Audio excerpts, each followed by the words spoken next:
What's up guys, welcome back to this channel. Welcome back to another video of mine. Today we are going to review the Action 5 Pro camera that I got. So let's get into it. I wanted to talk about some of the specs that the camera actually has. So for example, the sensor and imaging, it has a 1 and 1.3 CMOS sensor, and it delivers up to 40 megapixels stills.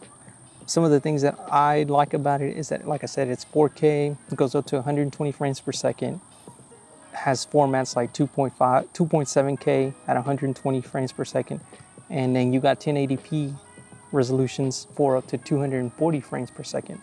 So that's would give you super smooth slow motion footage if you're into that.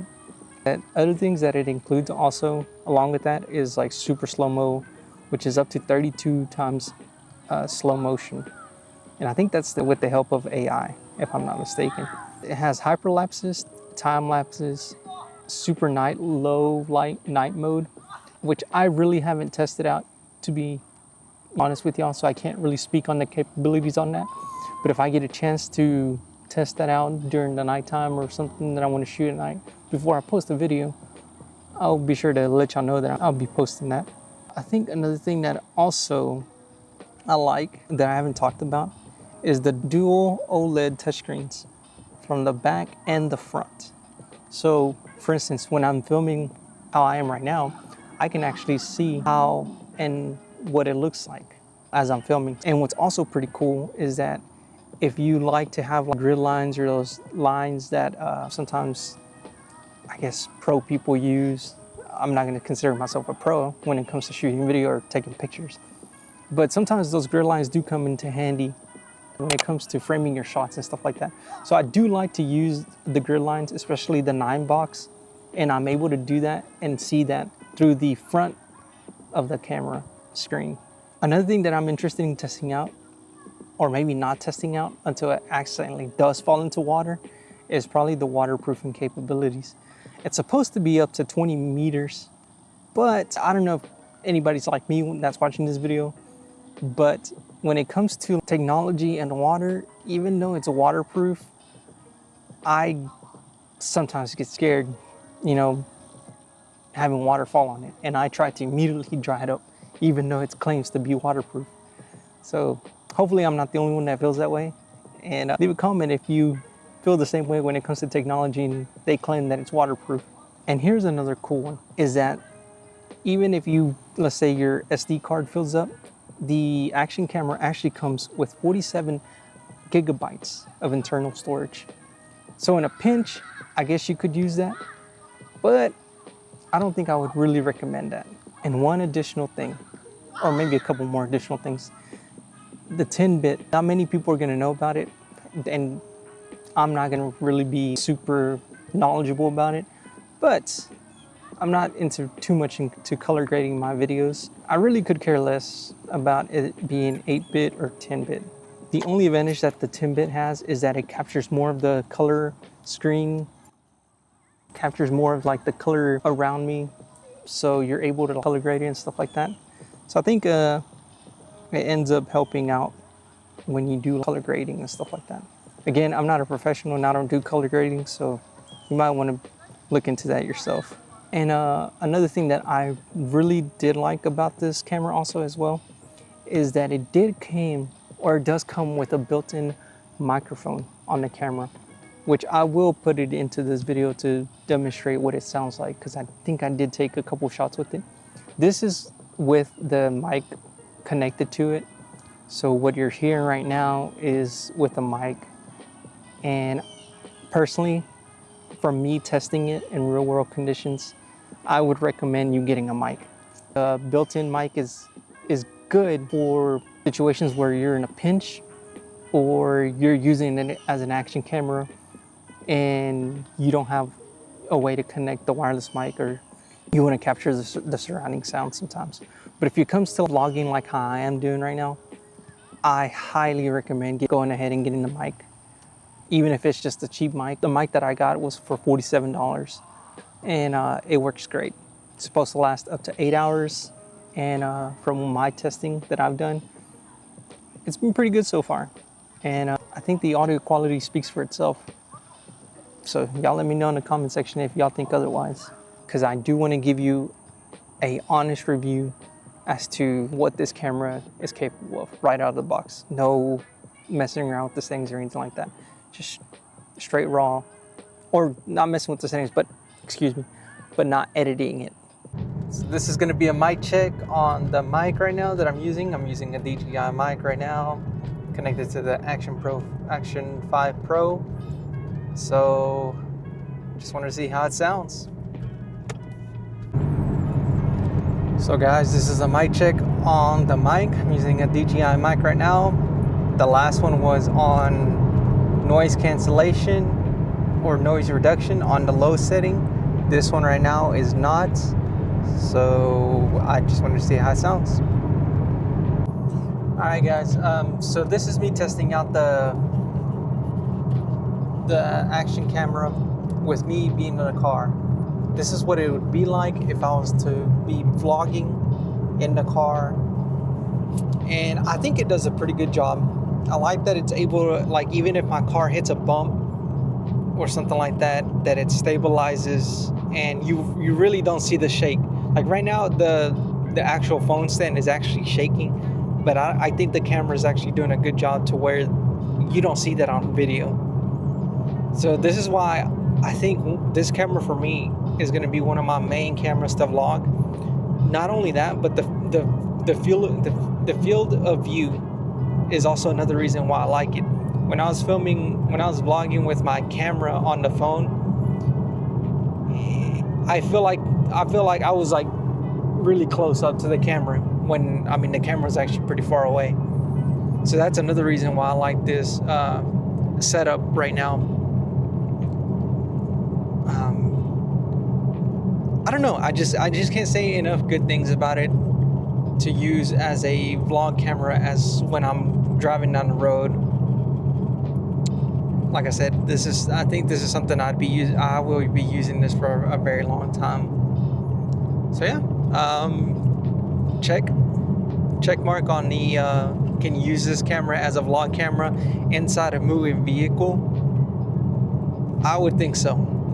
So if there's anybody out there that is planning on using this camera to vlog while they're moving down the vehicle and it's just them, kind of like I am right now, I think get you a good phone stand, get you maybe one of those suction cup things that you can put up on your mirror, and you'll be perfectly fine. I think one of the coolest apps, or one of the coolest things that you can do and use this Action camera is you can actually view what you're looking at through your phone. So you can actually connect it through Wi-Fi, I believe, and it allows you to line up the shots any way you could possibly want, and it gives you a bigger viewing screen when you're looking at it through your phone. This allows you to take pictures, hit record when your shot's ready, and say you're off from at a distance, you can easily hit record, and you can record yourself without having the need to have a second person. You can see, guys, from my phone recording, I can actually pretty much set the shot up before I even hit record on the actual camera. So once I'm ready to hit the record, I just pretty much hit this button right here and it's already ready to record. Now I'm talking to the camera while I'm also able to see myself on my phone.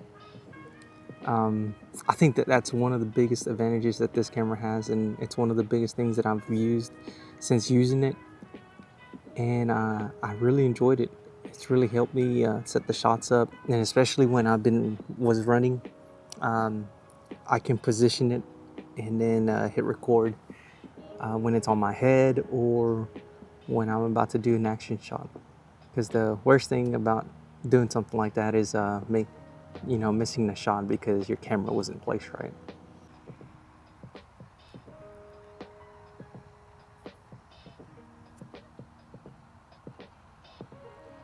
So another thing I like about this camera is that I am actually able to take it into a gym, and as you could tell, This room, or maybe you might not be able to tell because of the camera.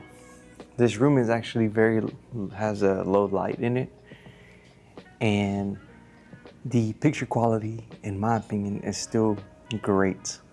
I'm still able to capture the scenery, even though this room has very low light. And I think when you watch this video, you can't even tell that I'm in a low light environment. It's actually pretty freaking awesome. This camera to me is very awesome because I'm able to throw this camera into my pocket, as I mentioned before, and bring it with me anywhere. Right now I have it on a little tripod with the attachments that came along with it. And to me, it's perfect for vlogging, for capturing myself as I'm doing my workouts. Sometimes for me, I still get very nervous when it comes to hauling around a big camera. With this, I have no issue. I can just put this into my pocket. Nobody knows it's gonna be in my pocket, bust it out when, as you can tell, nobody's here right now. So I don't have to feel like that weird person bringing a camera to the gym. Because I know sometimes when I watch those videos about people bringing things to the gym, it's kind of annoying, but I definitely try not to be that person. So I normally try to film when I'm by myself. But this is a great example of how and where I would use this action camera. So I think another feature that I personally would use would be something like the 4:3 aspect ratio. The only way that I would use that is if I was filming a short, which I will demonstrate right now. And I think you could still get a good view. Makes the 4:3 aspect ratio makes it to where it's taller and more like closed in. So a setting like that would be perfect for like if you're filming shorts or TikTok or the YouTube shorts, of course, or maybe sometimes Snapchat, because that's usually the aspect ratio that would be good for long phones that are standing up and down like that. So that's something I would use, but probably not as often as the 16:9 ratio. For quick reference, I was using the DJI mic with all these shots that I'm taking, but right now I'm using the onboard mic on the actual action camera. So, and this is what it sounds like. So when I'm filming like this, the camera, I think the mic does a pretty good job at capturing my sound. But if I turn the camera away, I think the mic is actually more towards it captures the sound towards the front better than it does when I'm filming from the backside. So I guess that's something to keep in mind. But most of the time I'm probably gonna be using it with the mic. So that's not really gonna be an issue for me. Wow, I did not realize how much I recorded with my little action camera. So I'm gonna end the video right there, guys. I hope y'all ended up enjoying the view of what I use my action camera for and how I plan to use it. I know that there's a bunch of reviews out there about the camera. I think there's more people interested in how it actually works in real life. A lot of these people tend to show you the good parts, the processing parts when it comes to editing and stuff like that. But in my video, I gave you the raw take. I didn't do any processing. If anything, the only thing I did was raise the volume. If I'm being totally transparent with you, as I raised the volume on some of the clips just because it was a little low. But other than that, I didn't do any imaging processing. I didn't do anything to affect the quality of the camera itself. So everything you see was the raw take and my way of using the camera. And that was pretty much real life examples of what I used it for and what I plan to use it for. So if you have any more questions, drop your questions below in the comments section and let's talk about it. But as for now, I'm gonna let y'all go and say thank y'all for watching my channel, and I hope y'all keep liking it and subscribing. I'll see you on the next one. Peace.